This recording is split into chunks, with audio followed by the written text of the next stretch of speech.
Chaque jour qu'on arrive dans l'écosystème des crypto-monnaies, on a besoin de chercher des pépites. On a besoin de chercher des crypto-monnaies qui auront un effet explosif dans notre portefeuille. Des crypto-monnaies qui peuvent faire en sorte que tu dormes le matin et que tu te réveilles un bon lendemain. Et la crypto-monnaie fait x20, x100, x1000, x2000. C'est assez réjouissant d'avoir ce genre de choses. Mais c'est très difficile de tomber sur ce genre de projet. Et alors, ce que je vais partager avec toi aujourd'hui peut te montrer encore un autre moyen de rechercher ces différents projets-là. Ce sont des informations qui sont déjà sur CoinMarketCap, mais plusieurs personnes ignorent ces informations-là ou bien ne savent pas comment est-ce que ces informations-là peuvent avoir même d'impact sur ces crypto-monnaies-là. Quand on est dans CoinMarketCap, par exemple, là nous sommes à l'accueil, on va voir maintenant les crypto-monnaies par catégorie. Parce que les crypto-monnaies, c'est une chose, mais une crypto-monnaie a une utilité. Et alors, on peut donner plusieurs utilisations à une crypto-monnaie. On a des crypto-monnaies pour le tourisme, pour le voyage, pour les oracles, et pour bien d'autres univers et bien d'autres utilités qui sont en train d'arriver sur la blockchain. La blockchain, demain, je suis convaincu que ça sera Internet, un peu comme Internet a déjà mis beaucoup d'applications au-dessus d'Internet, telles que Facebook, PayPal, YouTube et bien d'autres là. Tous ces écosystèmes, toutes ces choses-là sont en train d'arriver aujourd'hui sur la blockchain. Ça fait donc qu'il y a probablement de gros potentiel pour ce type de projet-là.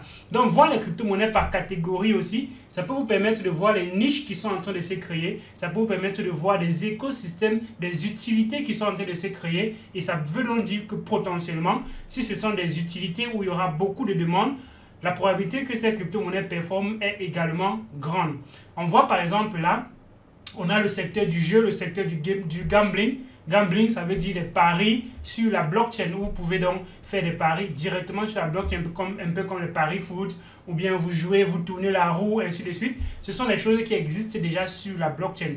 Et alors, on est déjà à l'abri des problèmes des gens qui vont venir se plaindre. J'ai parié à telle heure, paris foot ne m'a pas payé, ainsi de suite. Donc, ça évite les disputes parce que c'est sur la blockchain et c'est donc dans les smart contracts. On a le secteur du tourisme qui est aussi un secteur qui est peut-être en plein essor et il y a donc beaucoup de choses qui sont en train d'arriver dans cet écosystème-là. Parfois, l'écosystème peut être, vous pouvez mieux maîtriser un écosystème parce que vous êtes déjà un acteur du domaine. Si vous êtes quelqu'un qui est dans le voyage, vous pouvez savoir qu'est-ce qui est en train de shifter dans le monde du voyage et alors qu'est-ce qui pourrait être une innovation dans le monde du voyage, par exemple.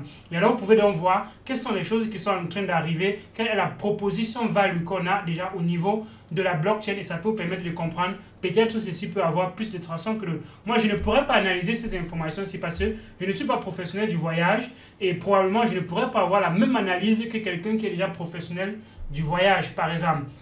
Quand on va dans le secteur de la logistique, il y a des crypto-monnaies qui vont dans le sens de la logistique. On a VeChain qui veut aller dans le sens de la supply chain, la chaîne de distribution, automatiser cela et mettre cela sur la blockchain. Donc, quand on arrive dans chaque secteur, il y a des pionniers. On a dans le secteur de la logistique, on a VeChain et il y a bien évidemment d'autres crypto-monnaies qui vont dans le même secteur et dans les mêmes objectifs aussi. Il n'y a pas une seule crypto-monnaie qui va se positionner dans son secteur à lui seul et plus personne ne pourra plus avoir également de potentiel dans cet écosystème-là.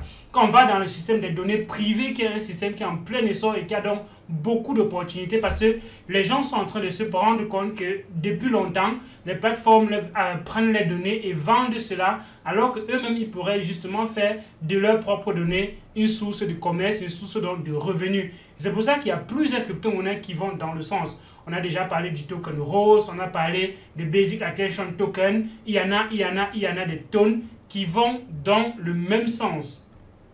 Donc, il y a maintenant les plateformes qui vont permettre de chercher de l'emploi, la recherche de l'emploi. Vous voyez que ce sont des choses qui se font déjà sur la blockchain. N'imaginez pas qu'il y a un secteur où il n'y aura pas son utilité sur la blockchain. Même le secteur du vote, même le secteur, je ne sais pas moi trop quoi, quel que soit le secteur que vous imaginez qui peut être décentralisé, on peut avoir ces informations-là dans la blockchain. Et voilà des données qu'on retrouve sur la blockchain. Quand on voit dans le domaine de la recherche, domaine d'analyse de données, quand on va dans le domaine des organisations, de la gestion des organisations de façon décentralisée, ce qu'on appelle donc les DAO. Il y a plein de secteurs qui sont dans ce même secteur, dans ce même domaine-là, qu'on voit Uniswap, PancakeSwap, les DEX et bien d'autres là. C'est ce qu'on appelle aussi les DAO parce qu'ils permettent aux utilisateurs de définir eux-mêmes leurs propres règles, de définir comment est-ce qu'ils voudraient que la plateforme fonctionne, et ainsi de suite. La gouvernance est donnée aux mains des utilisateurs. C'est ce qu'on appelle les DAO. Les tokens qui servent d'analyste des données, d'analyse des données. On a des graphes qui se positionnent en top dans son secteur. Et il y a bien d'autres crypto-monnaies qui vont dans le même sens aussi. Dans le domaine de la recherche, on a Cardano qui est pionnier dans ce domaine. On a Algorand, on a Phantom qui sont des crypto-monnaies qui vont également dans le même sens. Donc, il y en a tellement, que ce soit la finance décentralisée, que ce soit les dérivés, que ce soit le real estate. Dans le real estate qui est donc la gestion des logements. Comment est-ce qu'on peut décentraliser les logements sociaux et bien d'autres choses là.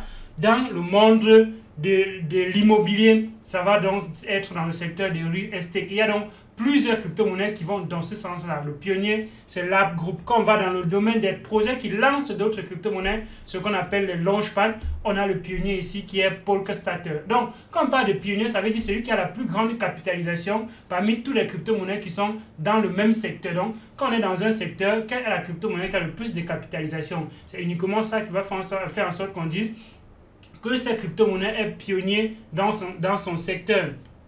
Donc, quand on va maintenant au niveau même au niveau de l'hospitalité, au niveau des vidéos, au niveau des frameworks qui vont permettre de construire d'autres écosystèmes, au niveau de la musique, au niveau des oracles, il y a tellement. Donc, si vous êtes intéressé par l'énergie, il y a des crypto-monnaies qui vont dans ce secteur-là. Donc, il y en a l'éducation, l'éducation, et bien d'autres. Il y a tellement de secteurs dont je ne peux pas couvrir tout cela ici. Ça vous permet de voir comment la crypto-monnaie, la blockchain peut être utilisée dans plusieurs écosystèmes. Et alors, si vous maîtrisez un écosystème, si vous connaissez en profondeur les demandes qu'il peut avoir dans un écosystème, dans le secteur de l'éducation, dans le secteur de la finance, dans le secteur de l'assurance, ainsi de suite, si vous connaissez la demande et qu'il y a un projet qui vient résoudre ce qui était déjà une énigme ou bien quelque chose qui est toujours un gros problème dans un secteur, alors la probabilité que ces crypto-monnaies performent très bien est très grande. Donc tu me dis ce que tu penses en commentaire de cette vidéo. Est-ce que tu as déjà trouvé des crypto-monnaies en faisant une petite analyse allant dans ce sens-là? Donc, mets cela en commentaire. Abonne-toi à la chaîne, like la vidéo, partage pour que d'autres personnes nous retrouvent dans l'écosystème des crypto-monnaies qui est en train de grandir. Rejoins-nous dans le groupe Telegram où tu vas envoyer un contenu que tu ne retrouveras pas sur la chaîne Elvis Coin. D'ici là, donc, porte-toi bien et à d'autres vidéos sur la chaîne. Ciao!